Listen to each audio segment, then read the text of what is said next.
మరి నూతన సంవత్సరంలోనికి మనము అడుగు పెట్టి ఉన్నాము. అలాగే వాగ్దానాలు కూడా తీసుకున్నాం. ఓకే, పోయిన సంవత్సరం వాగ్దానం చెప్పండి వరుసగా లేచి. మీ వాగ్దానాలు. ఆయన నీ ప్రాణమును కాపాడును. Very good. ఆయన నీ ప్రాణమును కాపాడును. మీరు చెప్పండి సురేష్ కుమార్ గారు, మీరు మల్లి గారు పోయిన సంవత్సరాలు వాగ్దానాలు తీసుకున్నారు. మీ వాగ్దానాలు చూడకుండా చెప్పండి. చూసి చెప్పకూడదండి, చూడకుండా చెప్పాలి. కాబట్టి భయపడకుడి, యెహోవా మీకు నేడు కలుగజేయ రక్షణ. మనం వాగ్దానాలు తీసుకుంటాం కానీ అవి ఎక్కడుంటే దాని స్థలం ఏంటి? బైబిల్లో ఉంటాయి. మనం ఎన్ని తీసుకున్నా బైబిల్లోనే ఉంటాయి. కానీ ఎక్కడ ఉండాలి ఆ వాగ్దానం? హృదయంలో ఉండాలి. సో నేను కొత్తగా దేవుళ్ళలోకి మారబోతున్నా. నాకు తెలియకుండా నేను మారడం జరిగింది.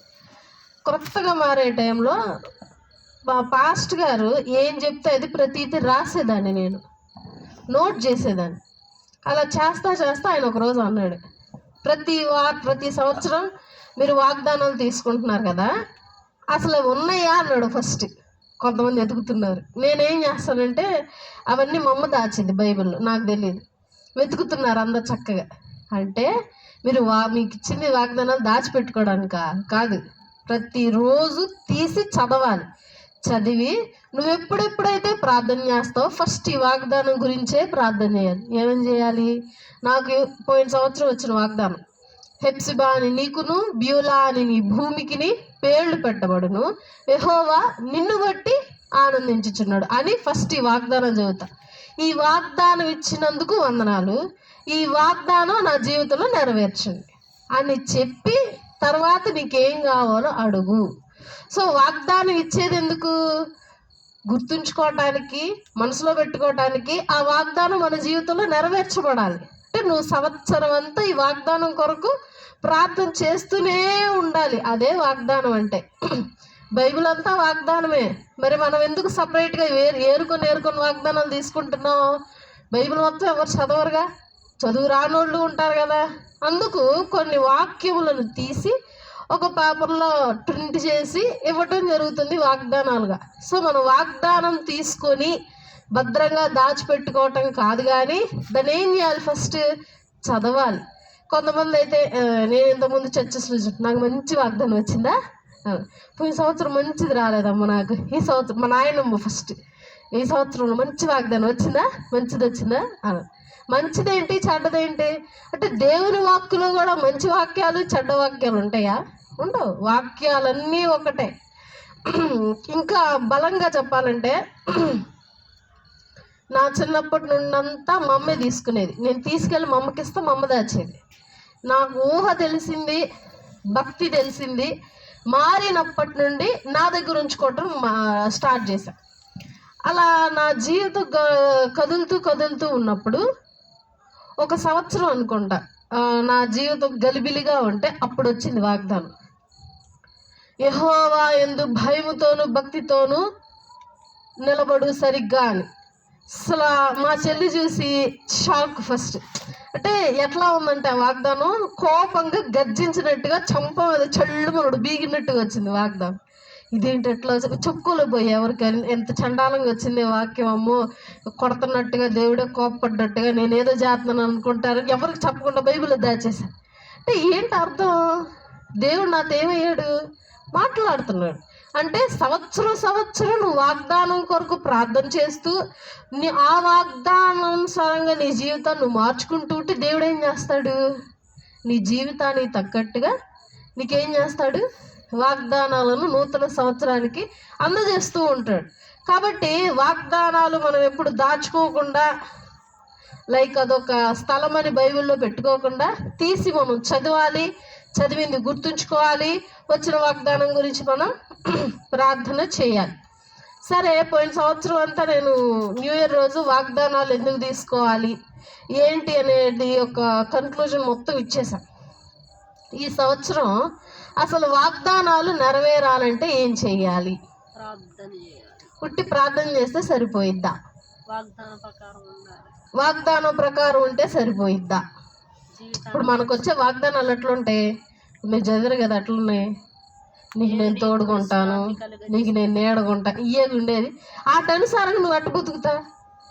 ఇప్పుడు వాగ్దానం ఎట్ట రావాలి ఒకవేళ వస్తే, నీవు బుద్ధి ఎందు జ్ఞానం అందు దేవుని మీద ఆధారపడు అని అంటే అట్టుంటది. ఆధారపడమన్నారు కదా, ఆధారపడాలి. అది చేసే విధానం. ఎడేం వస్తుంది మనకు వాగ్దానాలు? దేవుడు మనకు తోడుగా ఉంటాడు, అండగా ఉంటాడు, భయపడకము, నేను నీకు తోడు, ఇవి వస్తున్నాయి. వీటి మూలంగా మనం ఎట్లా ఉండాలి సరిగ్గా? అసలు చెప్పాలంటే అసలు అర్థం కూడా కావు కొంతమందికి అయితే వాగ్దానాలు సరిగ్గా. సో ఈ వాగ్దానం మన జీవితంలో నెరవేరాలంటే, అది ఏ వాగ్దానమైనా సరే, దేవుడు సంతోషించి ఇచ్చిన వాగ్దానమైనా, దేవుడు మనకు ఒక హెచ్చరిక ఇచ్చిన వాగ్దానమైనా, ఎటువంటి వాగ్దానమైనా అసలు మన జీవితంలో నెరవేరాలంటే ఏం చేయాలి? ఇప్పుడు బైబిల్ ఒక ఎట్లాంటిదనంటే, లోన్ తీసుకోవడానికి బ్యాంకుకి వెళ్ళాం. బ్యాంక్ వాడు ఏం చేస్తాడు? పేపర్స్ ఇస్తాడు, దీనిలో సంతకం చేయండి అమ్మా అని ఇస్తాడు. దేనికి? షూరిటీగా సంతకము. వాడు ఏదో పేపర్ వచ్చి సంతకం చేయమని కింద నోట్ అని రాసి, నోట్ అంటే షరతులు వర్తిస్తాయి మన లోన్ ఇస్తే షరతులు వర్తిస్తాయి అని కింద చిన్నగా రాస్తాడు. మరలా ఏదైనా ఇన్సూరెన్స్ పెట్టుకున్నాం అనుకో, ఏదో షాపుకి కానీ, హెల్త్కి కానీ, బండికి కానీ, వాటికి కూడా కింద ఏం చేస్తాడు? షరతులు వర్తిస్తాయి. ఇప్పుడు సపోజ్ బండి డ్యామేజ్ అయిందని చెప్పి వెళ్ళిన వెంటనే ఇస్తాడు వాడు డబ్బులు? ఎప్పుడు? ఆ షరతులు వర్తిస్తే చూపిస్తాడు, ఇదిగోండి టైర్ ఎంత మొక్కు పేలితే డబ్బులు రావు, ఎంత పగిలితే డబ్బులు వస్తాయి, ఇట్లా జరిగితే డబ్బులు రావు, ఇట్లా జరిగితే డబ్బులు వస్తాయి. ఇవన్నీ ఎక్కడ రాసాం మేము? ఇదిగోండి ఇక్కడ రాసాం చిన్నగా నోటు మీద. కాబట్టి మనం ప్రపంచంలో చేసే ప్రతి దానికి, నువ్వు ఇది చేస్తే నేను ఇది చేస్తా, నువ్వు నాతో మంచిగా ఉంటే నేను నీతో మంచిగా ఉంటా, నువ్వు నా దగ్గర పొగరు చూపిస్తే నేను నీ దగ్గర రెట్టింపు చూపిస్తానే వాళ్ళు కూడా ఉంటారు. అవునా? నువ్వు నాకు సహాయం చేస్తే నేను నీకు సహాయం చేస్తా. దేవుడు కనిపిస్తే దేవుడిని నమ్ముతా, దేవుడు ఆశ్చర్యకార్యాలు చేస్తే దేవుడిని నమ్ముతా. అంతేనే కదా మన జీవితం అంతా, ఒకటి ఇస్తే ఒకటి తీసుకోవటం. కాబట్టి ఇవే జరుగుతూ ఉన్నప్పుడు బైబిల్ కూడా అదే అంటుంది. ఏ విషయాలలో వాగ్దానం గురించి దేవుడు కొన్ని మాటలు మాట్లాడుతున్నారో గమనిద్దాం. యాకోబు పత్రిక 4:8. యాకోబు పత్రిక 4వ అధ్యాయము 8వ వచనం. దేవుని యొద్దకు రండి.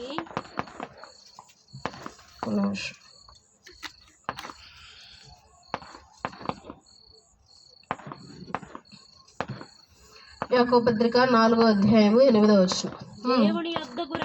దేవుని యొద్దకు రండి, అప్పుడు ఆయన మీ యొద్దకు వచ్చును. చాలు. ఎక్కడేమంటున్నాడు దేవుడు? ఫస్ట్ నువ్వు ఎక్కడికి వెళ్ళాలి? దేవుని దగ్గరికి వెళ్ళాలి.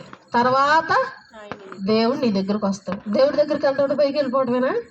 మరి అంతకే దాని అర్థం, దేవుడి దగ్గరికి వెళ్ళిపోయారంటే ఏంటి? పైన ఉంటాడు దేవుడు అంటే చచ్చిపోమనే ఇప్పుడు అర్థం. అట్లాగా మరి దేవుని యొద్దకు రావాలి అని అంటే చర్చికి రావాలి ఫస్ట్, తర్వాత మారు మనసు పొందాలి, తర్వాత బాప్తీసం తీసుకోవాలి, తర్వాత దేవుని అంగీకరించి దేవుని చాటునే ఏదైనా కార్యక్రమాలు చేసినా, ఏదైనా ఆలోచన తలంపు వచ్చినా కానీ ఫస్ట్ దేవునికి చెప్పడం, ఇవన్నీ చేస్తే దేవుని దగ్గరికి వెళ్ళినట్టు. దేవుడు తర్వాత ఏం చేస్తాడు? తిరిగి మన దగ్గరకు వస్తాడు. ఎందుకు సహోదరి చెప్పింది కదా, దినమెల్లా నా చేతులు చాచుకొని ఎదురు చూస్తూ ఉన్నా. ఎవరి కోసం? మన కోసం వస్తారేమో అని చెప్పి.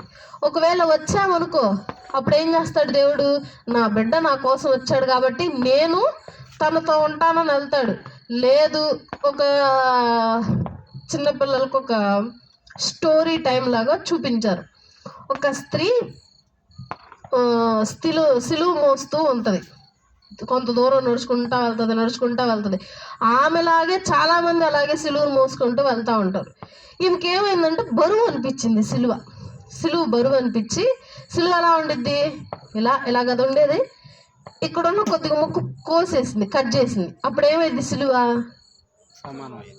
సమానం అయింది. ఇంకా బరువు తగ్గదా? ఒక ముక్కు కోస్తే తగ్గింది.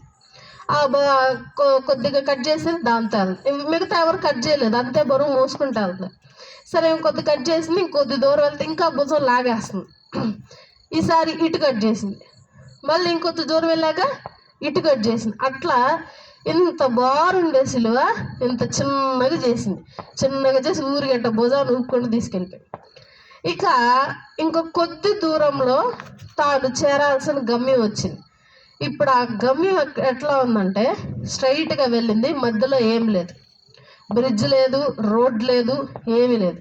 ఇప్పుడు అక్కడి నుంచి అటు దాటాలంటే ఆ సిలువుని అడ్డంగా వేసి దాని మీద నుంచి నడుచుకుంటా వెళ్తున్నారు అందరు. ఇప్పుడు ఏమేం చేసిద్ది?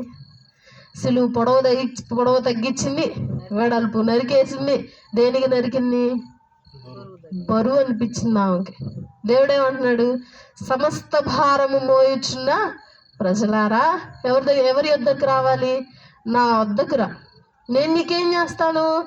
విశ్రాంతి కలుగు చేస్తా. అలా అని చెప్పి నువ్వేం చేస్తున్నావు? నీకున్న సమస్యలు, నీకున్న బలహీనతలు అవేం చేస్తున్నావు? ఫస్ట్ కట్ చేసుకుంటూ దేవుని దగ్గరికి వెళ్ళింది. కాబట్టి మనం మన జీవితాల్లో చేసుకునేది ఏంటి అని అంటే, ఈ సిలువ భక్తికి సూచన అని చెప్పాలి. ఈ భక్తికి సూచన దేవుని దగ్గరికి వెళ్ళేసరికి ఈ భక్తి ఆమెలో తగ్గిపోయింది. ఆ మనుష్యులు మాత్రం అదే భక్తితో దేవుని దగ్గరికి వెళ్ళారు. కాబట్టి నీవు నా యొద్దకు వస్తే నేను నీ యొద్దకు వస్తా, నీవు నన్ను నమ్మితే నేను నీకు కావలసిన ప్రతిదీ అనుగ్రహిస్తా, నీ జీవితంలో కావలసిన ప్రతిదీ నెరవేరుస్తానని చెప్తున్నాడు. ఒకటి. ఇంకో వాక్యం చూద్దాం, మత్తయి సువార్త 6:15.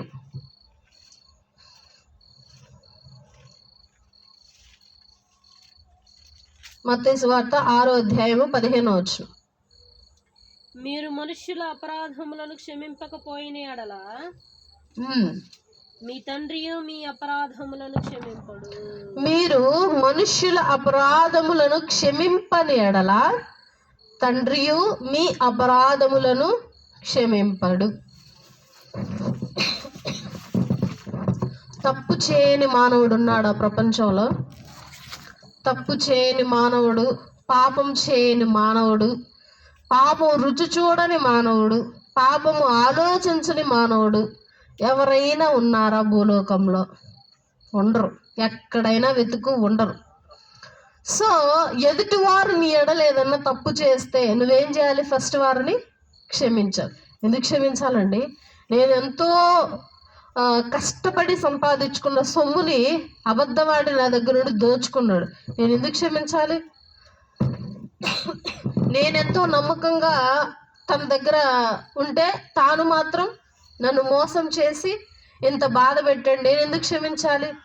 నేను ఎంతో ఖర్చు పెట్టి ఇలా చదివించుకుంటే నా బిడ్డలు నన్ను మోసం చేస్తారు, నేను ఎందుకు క్షమించాలి? కాబట్టి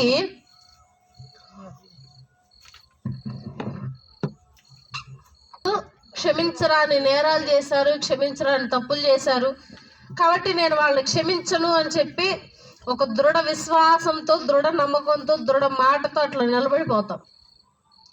మరి యేసుక్రీస్తు ప్రభువారు అనుభవించినటువంటి నిందల కంటే మన నిందలేవి గొప్పవి కావు. ఆయన అనుభవించిన శ్రమల కంటే మనం ఇప్పుడు పొందే శ్రమలు గొప్పవి కావు అని చెప్తున్నాం. ఆయన అన్యాయంగా సిలువ వేయబడ్డాడు, అన్యాయంగానే సిలువ వేయబడ్డాడు. ఆ అన్యాయం ఎట్లాంటిది? ఒక మాటలో చెప్తా. ఒక కుర్రోడు ఒక ఊరికి కొత్తగా వచ్చాడు. ఒక 2-3 రోజులు ఉంటే అక్కడ ఉండేటువంటి ముసలాయన పెద్ద అయిన ఆ కుర్రాడిని చూసి ఆ కుర్రాడి మీద అబద్ధపు నింద ఒకటి మోపాడు. ఏమని? ఇతడు దొంగ. ఒకరికి చెప్పారు. ఇప్పుడు ఒకడు సైలెంట్గా ఉంటాడా? ఉండడు. ఇంకోటి 2 చెప్తాడు, తర్వాత 3 చెప్తారు, ఆ 3 కాస్త 4, అలా ఊరంతా తెలిసిపోయింది ఆ కుర్రాడు దొంగడు, దొంగ పిల్లాడు, దొంగతనం చేసి మా ఊర్లోకి వచ్చి దాక్కుంటున్నాడు అని చెప్పి. ఆ ముసలాడికి నిజం తెలియదు. ఇక ఏమైంది? ఇలా ఊరు మొత్తం తెలిసిపోయేసరికి తర్వాత న్యాయస్థానం దగ్గరికి తీసుకెళ్లారు పోలీసులు. తీసుకెళ్తే ఇన్వెస్టిగేషన్ మొత్తం అంతా చేశారు, తను దొంగ కాదని తెలిసింది. ఇప్పుడు జడ్జి ఆ ముసలి అతన్ని పిలిపించి, అయ్యా నువ్వే కదా ఇతని మీద దొంగ అని నేరం మోపింది అని అంటే, నేనేనమ్మా. సరే నువ్వు చూసావా అంటే, నేను చూడలేదమ్మా, కానీ ఇతను దొంగే, మొహం చూడు అచ్చు దొంగలాగే ఉన్నాడు, ఆ చేష్టలు దొంగ చేష్టలే, అన్నీ దొంగతనం చేసే బుద్ధులన్నీ అలవర్చుకున్నాడమ్మా, నేను చూస్తే కనిపెట్టేస్తాను, అంతా నాకు అర్థమైపోతుంది దొంగేనమ్మా ఇతను. సరే ఓ పని చేయండి అని చెప్పి ఒక వైట్ పేపర్ ఒకటి ఇచ్చిన్నారు. ఇచ్చి, ఇదిగోండి మీరు ఎక్కడికైతే వెళ్ళాలనుకుంటున్నారో ఆ ప్రదేశానికి వెళ్ళి దీన్ని ముక్కలు ముక్కలుగా చించేసి ఎగరేయండి.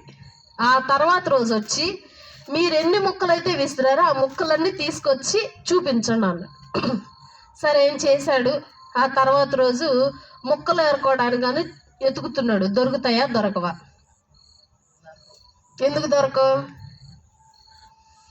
ఎందుకు దొరకవు ఆ ముక్కలు? అసలు ఉంటాయి అసలు అక్కడ? ఇప్పుడు నువ్వు ఇక్కడ ముక్కలు ఇసిరేసి అది చక్కగా ముక్కలు ముక్కలుగా చేసి అటు ఇసిరేస్తే అప్పుడే సగం ఎగిరిపోయి ఉంటాయి ఇసరంగానే గాలికి. తర్వాత రోజు పూర్తిగా పోయాయి, దొరకల. ఇక తర్వాత జడ్జి గారి దగ్గరకు వచ్చి ఏ ముక్కలు వేయి, పేపర్ ముక్కలు అని అంటే, లేదమ్మా ఎగిరిపోయినాయి అమ్మ, ఎట్టు ఎగిరిపోయినాయి తెలియదు. సరే ఒక దిక్కెళ్ళి అని చెప్తావంటే, లేదమ్మా గాలి నలుదిక్కులా ఉంది, ఒక దిక్కేం లేదుగా, నలుదిక్కులా ఉంది కాబట్టి గాలి ఏ దిక్కున ఎన్ని పడ్డాయో, ఏ దిక్కున ఎటు వెళ్ళాయో ఫస్ట్ అవేమి నాకు తెలీదు, కానీ నలుదిక్కులా వ్యాపించాయి అయి. సో నీ మాటలు కూడా అలాగే ఉన్నాయి. నువ్వు తెలిస్తే ఏం చేయాలా?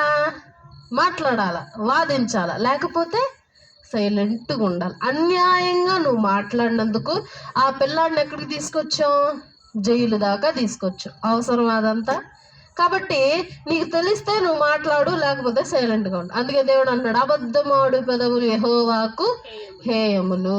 జాగ్రత్త మాట మాట్లాడే ముందు. ఎందుకు మాట్లాడే ముందు జాగ్రత్త ఎందుకు ఉండాలి? జనన మరణాలు ఎవరి వశమై ఉన్నవి? దేవుని వశమై ఉన్నాయి. దేవుని వశమై ఉన్నవి. జనన మరణాలు ఇంకొకరి వశంలో కూడా ఉన్నాయి, నాలుక వశంలో కూడా ఉన్నాయి. నీ నాలుకను భద్రముగా కాచుకోనుము. నోరు మంచిదైతే ఊరు మంచిదైతే, అంతే. కాబట్టి అదే నిందతో శాస్త్రులు, పరిసయ్యులు, జ్ఞానులు వీళ్ళందరూ ఇతను దైవ దూషకుడు అని ఒకరితో అనేసాడు ఆ మాట. అసలు ఏ విధంగా దైవ దూషకుడు అయ్యాడు, అసలు ఏం తప్పు చేశాడని కూడా తెలియకుండా తన సొంత ప్రజలందరూ గుమ్ముగూడేసి సులువు వేసేయండి అని చెప్పి అరుస్తున్నారు. కాబట్టి ఆ ఒక్క మాట తన ప్రాణాన్ని తీసివేసింది, ఆ ఒక్క మాట తనకున్నటువంటి పరువుని తీసేసింది, ఆ ఒక్క మాట తనని సులువు ఎక్కించింది. అన్యాయంగా తీర్పు పొందాడు ఆయన, అన్యాయపు తీర్పే. కాబట్టి మన విషయాల్లో కూడా అన్యాయపు తీర్పులు జరుగుతాయి. మన విషయాల్లో కూడా ఎంతోమంది క్షమించరాని తప్పులు చేస్తారు, కానీ నేను వారిని క్షమించా. ఎక్కడ క్షమించాడు ఆయన? యేసుక్రీస్తు ప్రభువారు సిలువ మీద మొట్టమొదటి మాట, తండ్రి వీరేమి చేస్తున్నారో వీరెరుగరు గనుక వీరిని క్షమించు. ఆయనను కొట్టారు కొరడాలతో, తెలీదా వాళ్ళకి దెబ్బ తగిలిద్దని? ఆయనను గుద్దుతున్నారు, తెలీదా వాళ్ళకి నొప్పి కలుగుతుంది అని చెప్పి? ఆయన మీద ఉమ్మేశారు, తెలీదా వాళ్ళకి చీదరగా ఉంటుంది అని? ఆయనకి ముళ్ళ కిరీటం పెట్టారు, తెలీదా వాళ్ళకి గుచ్చుకుంటాయి ఆ ముళ్ళు విషం అని చెప్పి? ఇవన్నీ తెలిసే మనుషులు ఎంత చేసినా తండ్రి ఏమంటున్నాడు? వీరేం చేయించున్నారో వీరికి తెలియదు, కాబట్టి వీరిని క్షమించండి, వీరి మీదకి ఏ అపరాధం తీసుకురాకండి. కాబట్టి అదే విధంగా యేసుక్రీస్తు ప్రభువారు వారిని ఎట్లా క్షమించాడో మనము కూడా మన జీవితాల్లో మనల్ని బట్టి ఎవరైతే క్షమాపణ పొందవలసి ఉన్నారో వారిని క్షమించటం న్యాయము, వారిని క్షమించాల్సిందే. పేతురు గారు అడుగుతారయ్యా, ఒక్కసారి క్షమిస్తే చాలా? కుదరదు. 2 సార్లు క్షమిస్తే చాలా?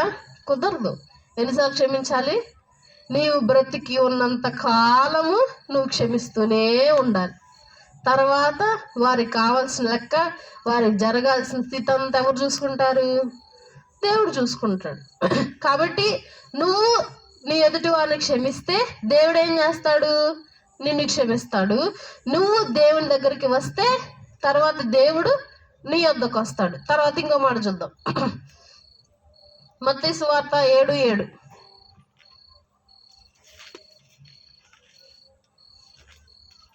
మత్తయి సువార్త 7:7. మీరు తీర్పు తీర్చకుడి, అడుగుడి మీకు ఇయ్యబడును, వెదకుడి మీకు దొరుకును, తట్టుడి మీకు తీయబడును. అతడకు అడుగు ప్రతి వాడును పొందును, వెదకువానికి దొరుకును, తట్టువానికి తీయబడును. అడగనిదే అమ్మైనా ఏమంటదు? అన్నం పెట్టదు. కాబట్టి అడుగుడి మీకేమవుతుంది? ఇయ్యబడును. తట్టుడి తెరవబడును. దేవుని యొద్దకు వచ్చి, దేవుని చెంతకు వచ్చి, అయ్యా నాకు ఈ సమస్య ఉందని ఆయన తలుపు తట్టు. తీయకపోతే అప్పుడు అడుగు. నువ్వు తలుపు తట్టకుండా, నువ్వు అడగకుండా అన్నీ జరిగిపోవాలంటే సాధ్యమా? సాధ్యం కాదు. నువ్వు అడిగితేనే నీ జీవితాల్లో ఆశ్చర్యకార్యాలు జరుగుతాయి. నువ్వు దేవుని చెంతకు వెళితేనే దేవుడు నీ పట్ల ఏదో ఒక ఆశ్చర్యకార్యం జరగటానికి ఆస్కారం ఉంటుంది. తర్వాత ఇంకో వాక్యం గమనిద్దాం. కీర్తనలు 50:15. కీర్తనలు 50:15.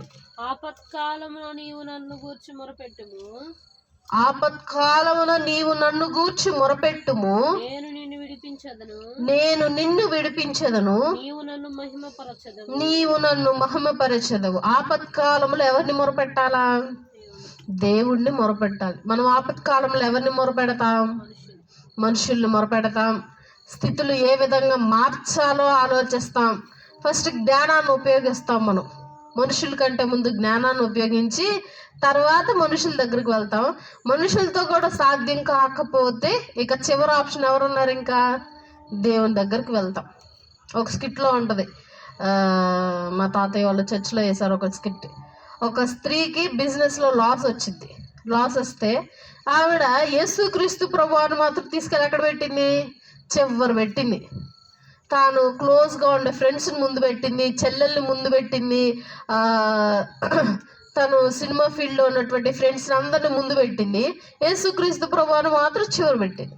తాను బిజినెస్లో లాస్ అయింది. తనకు కావాల్సిన సహాయం వాళ్ళెవరిని చేయమన్నా సరే వారందరూ మాకు సమయం లేదు, మాకు పని ఉంది, మాకు చేత కాదు, మా వల్ల కాదు, ఇవి ఎలా చేయాలో తెలీదు అని చెప్పి ఏదో సాకు చెప్పి వారు ఏం చేశారు? తప్పించుకున్నారు. చివరికి యేసుక్రీస్తు ప్రభువారు బయటే నుంచున్నారు. ఇక అప్పుడు ఆమెకి తెలిసి మనుష్యులెవరు ఈ కార్యములు చేయలేరు, దేవుడే ఈ అద్భుత కార్యములు చేయగలడు అని చెప్పి వెంటనే యేసుక్రీస్తు ప్రభువారికి మొక్కటం జరుగుతుంది. ఆయన అద్భుతాలు చేయటం జరుగుతుంది. కాబట్టి నీవు ఆపత్కాలములలో దేవుని చెంతకు వస్తే తర్వాత దేవుడు నీ చెంతకి వస్తాడు. తర్వాత ఇంకో మాట చూద్దాం. 1 సమూయేలు 2:30.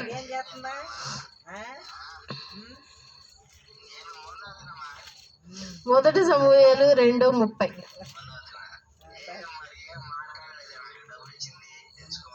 మొదటి సమూయేలు గ్రంథం 2:30. నీ ఇంటి వారును నీ పితరుని ఇంటి వారును నా సన్నిధి యాజకత్వము జరిగించుదరని యెహోవా ఆజ్ఞ ఇచ్చినను ఇచ్చియున్నను. ఇప్పుడు అది నా మనస్సునకు కేవలము ప్రతికూలమాయనని ఇశ్రాయేలీయుల దేవుడైన యెహోవా సెలవిచ్చుచున్నాడు. కావున యెహోవా వాక్కు ఏదనగా, నన్ను గణపరచు వారిని నేను గణపరచుదును, నన్ను తృణీకరించు వారు తృణీకారం పొందుదురు. నీవు నన్ను గణపరిస్తే నేను నిన్ను హెచ్చిస్తా, గణపరుస్తా. నీవు నన్ను తృణీకరిస్తే నేను ఏం చేస్తా? తృణీకరించేస్తా. ఈజీగా సింపుల్గా చెప్పేస్తా. నువ్వు ఇట్లా ఉన్నావు అనుకో, నేను ఇట్లా ఉంటా. నువ్వు అట్లా లేవనుకో, నేను ఇట్లాగా ఉంటా. ఈజీగా చెప్పేశాడు అనమాట దేవుడు. కానీ మన జీవితాలు చాలా గొప్ప భారమైన విషయాలు ఇవే. మన జీవితాల్లో ఏ విషయం జరిగినా, ఏ సంఘటన జరిగినా ఫస్ట్ దేవుని మాత్రం గణపరచవంతే. ఏదైనా శుభకార్యం జరిగింది ఇంట్లో, దేవుడు గణపరచం. ఏదో మన అదృష్టం, మనం చేసుకున్న పుణ్యం అంటారే కానీ దేవుడు ఎందుకు గుర్తురాడు మనుషులకి? 1 సంవత్సరం బ్రతికేసాం, గణపరచం దేవుణ్ణి. తృణిప్రాయంలో యాక్సిడెంట్ తప్పింది, ప్రాణాపాయం తప్పింది, దేవుడు గణపరచం. ఈ విషయాలు వేటిల్లోనూ దేవుడిని మనం గణపరచినప్పుడు దేవుడు మనల్ని ఎందుకు గణపరచాలి ఆలోచించాలి. మన బలహీనతలో దేవుడు మనకు గుర్తు రానప్పుడు వెంటనే ప్రార్థన చేయగానే దేవుడు మనకెందుకు ఉత్తరం ఇవ్వాలి ఆలోచించాలి. కాబట్టి మనము మన బలహీనతలో ఉన్నప్పుడు దేవునికి ప్రార్థిస్తే అప్పుడు దేవుడు వస్తాడు. దేవుని అడిగితే అప్పుడు చేస్తాడు. దేవుని గణపరిస్తే మనల్ని గణపరుస్తాడు. దేవుని తృణీకరిస్తే దేవుడు కూడా పట్టించుకోకుండా పక్క వెళ్ళిపోతాడు. తర్వాత ఇంకోటి చూద్దాం. యోహాను 15:4. యోహాను సువార్త 15:4.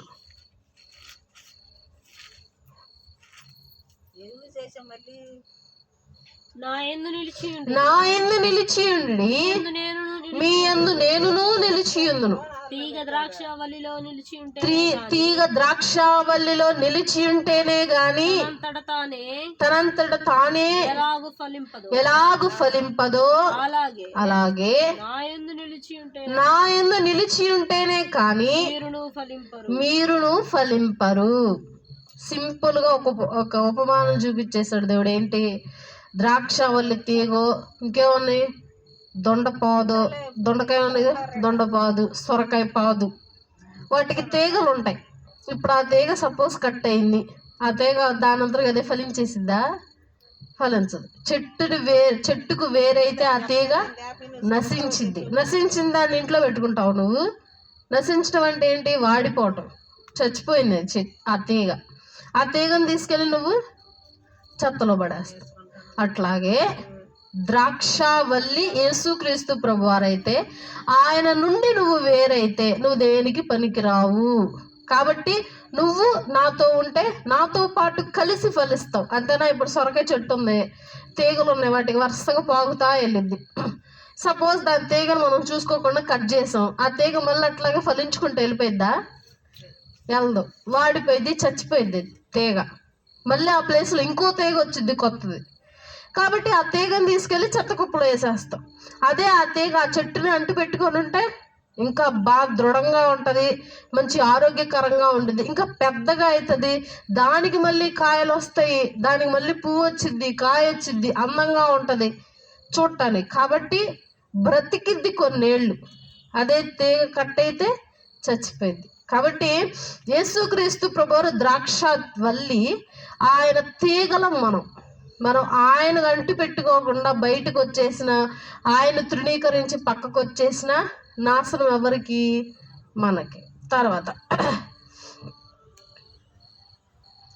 మత్తయి సువార్త 7వ అధ్యాయం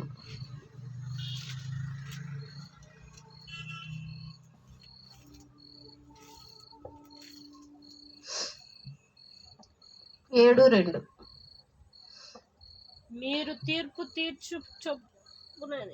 మీరు తీర్పు చొప్పుననే మిమ్మును గూర్చి తీర్పు తీర్చబడును, మీరు కొలుచు కొలత చొప్పుననే మీకును కొలవబడును. మీరు ఏ విషయంలో అన్యాయపు తీర్పు తీర్చారో తర్వాత దేవుడు కూడా తీర్పు కాలమున మీ విషయాల్లో కూడా అన్యాయం చేస్తాడు. మీరు ఏ కొలత అయితే ప్రతి ఒక్కళ్ళ దగ్గర కొలత అని అంటే చెప్తా.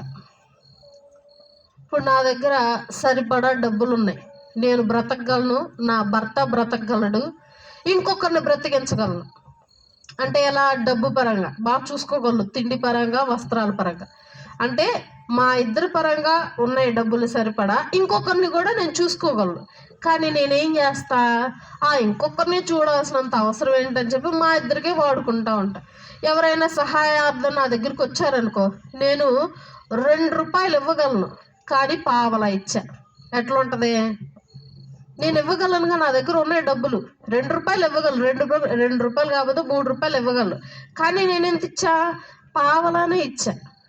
కాబట్టి నువ్వు ఏ కొలత అయితే నీ పక్క బంధువుల్లో చూపించావో, నీ మిత్రుల్లో చూపించావో, నీ చుట్టుపక్కల ఇరుగు పొరుగు వారిలో చూపించావో, సేమ్ అట్లాగే దేవుడు తీర్పు కాలమును చూపిస్తాడు. కాబట్టి మనం ఏ విధంగా బ్రతికామో ప్రతిదీ లెక్క చూసుకుంటూ ఉంటాడు. లెక్క అప్పచెప్పాల్సిందే, ప్రతిదీ చూస్తున్నాడు. కాబట్టి మనం దేవుని దగ్గరికి వస్తే ఖచ్చితంగా దేవుడు మన దగ్గరికి వస్తాడు. దేవుడు మనం ఎవరైనా మన ఎడలు ఎవరైనా తప్పు చేస్తే వారిని క్షమిస్తే దేవుడు మనల్ని క్షమిస్తాడు. దేవుడిని ఆశ్రయిస్తే దేవుడు ఆశ్రయంగా ఉంటాడు. సో దేవుణ్ణి అడిగితే దేవుడు తిరిగి ఇస్తాడు. సో కాబట్టి ఈ వాగ్దానం కొరకు ప్రార్థన చేస్తే మన జీవితాల్లో నెరవేరుతాయి. ఇదే కన్క్లూజన్. కాబట్టి ఈ వాగ్దానం కొరకు అసలు ప్రార్థన చేస్తావా, చెయ్యవా? ఇక నుండి అయినా అసలు ప్రార్థన చేయాలనే తలంపు నీలో ఉందా? సరే, మనకు రాదు చదవటం, చెప్పించుకో పక్కన వాళ్ళ చేత 2-3 సార్లు, గుర్తుంచుకో ఒక 2-3 సార్లు. మనం ఎన్ని గుర్తుంచుకుంటాం మైండ్లో, గుర్తు లేకపోయినా సరే కొన్ని విషయాలు. అదేవిధంగా ఈ చిన్న వాక్యాన్ని మన హృదయంలో గుర్తుపెట్టుకోండి.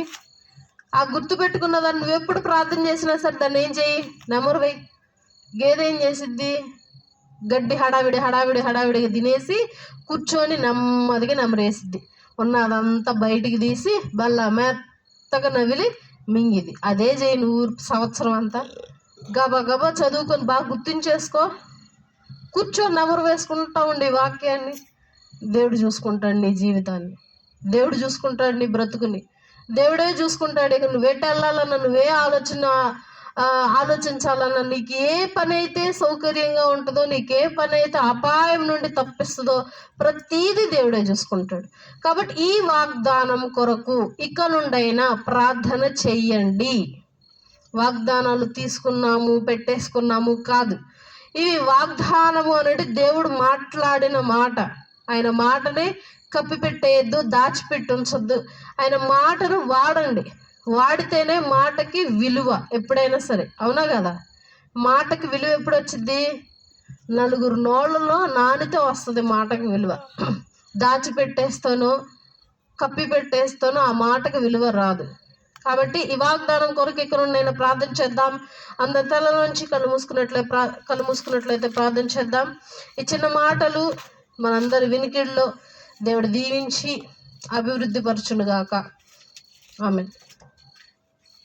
అందరూ కళ్ళు మూసుకుందాం. మీకు వచ్చిన వాగ్దానముల కొరకు ఒక చిన్న ప్రార్థన చేయండి. అందరు కళ్ళు మూసి ప్రార్థన చేయండి. ఉన్నటువంటి వాగ్దానముల గురించి ప్రార్థన చేద్దాం. మీరు పొందిన వాగ్దానముల గురించి ప్రార్థన చేద్దాం.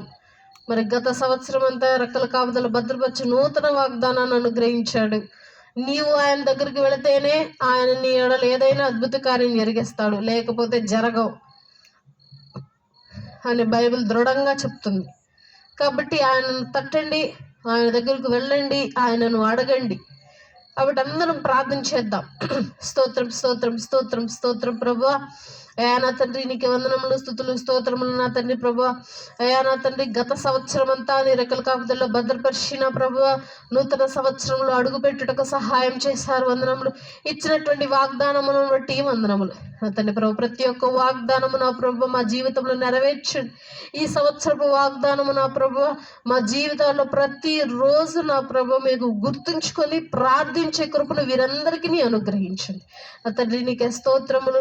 ఇటు వాగ్దానం మా జీవితాల్లో అనుగ్రహించారు. వందనములు. ఈ వాగ్దానుసారంగా మా జీవితాన్ని మేము మార్చుకోవాలి, మా నడవడికను మేము మార్చుకోవాలి, మా ఆలోచనలు మేము మార్చుకోవాలి, మా తలంపులను మార్చుకునే కృపను మాకు అనుగ్రహించండి. ఇక నుండి అయినా మా బ్రతుకులు బాగు చేయండి నా తండ్రి ప్రభు. ఇక నుండి అయినా మా జీవితాలను మార్చుకునే కృపను మాకు అనుగ్రహించండి. స్తోత్రాలు ప్రభువా. ఇచ్చిన వాగ్దానములు బట్టి వందనములు. తండ్రి ప్రభు, జరిగినటువంటి తండ్రి ప్రభు ఆరాధనలోను పాటల్లోను వాక్య భాగంలోను మీరు కూడి తండ్రి ప్రభు మా ఎడల తండ్రి ప్రభు మా సమస్తమును మా పక్కనే ఉండి నా ప్రభువా మా అందరితో కూడా తండ్రి ప్రభు ప్రతి ఒక్క కార్యక్రమంలోనూ నా ప్రభు తోడుగా నిలిచినటువంటి విధానం బట్టి వందనములు. అయ్యా, ఈ యొక్క కార్యక్రమం నీకు మహిమార్థంగా జరిగించామని మేము నమ్ముచున్నాము నాయన. స్తోత్రములు ప్రభా. నీకు వందనములు చెల్లించుకుంటున్నాం. అయ్యా తను ఇప్పుడు నిద్రపోచుండగా మరలా ప్రొద్దునే లేసిన ప్రభా, మరలా 11ంటికి తండ్రి ప్రభా, మరలా న్యూ ఇయర్ ఆరాధనలో మేమందరం సమకూడి నిన్ను స్తుతించి గణపరిచే భాగ్యం అనుగ్రహించండి నా తండ్రి. స్తోత్రములు చెల్లించుకుంటూ ఈ సంవత్సరం అంతా నీ రెక్కల కాపుదల భద్రపరచండి. అయా మాలో ఉన్న లోటుపాట్లను తీర్చండి. మేము ఇంకా ఈ సంవత్సరం నీ యందు భయముతోను భక్తితోను ఇంకా తండ్రి ప్రభా ఇంకా ఎక్కువగా మెరుగు కృపను మాకు అనుగ్రహించమని యేసును బట్టి అడిగి వేడుకొంచెం ప్రార్థిస్తున్నాం తండ్రి. ఆమేన్. మన తండ్రి దేవుని ప్రేమయు కుమారుడైన యేసుక్రీస్తు ప్రభువారి కృపయు పరిశుద్ధాత్మని అన్యోన్య సహవాసము మనందరికీ ఎల్లప్పుడూ తోడైన నడిపించును గాక. ఆమేన్. ఆమేన్. అందరికీ వందనాలు.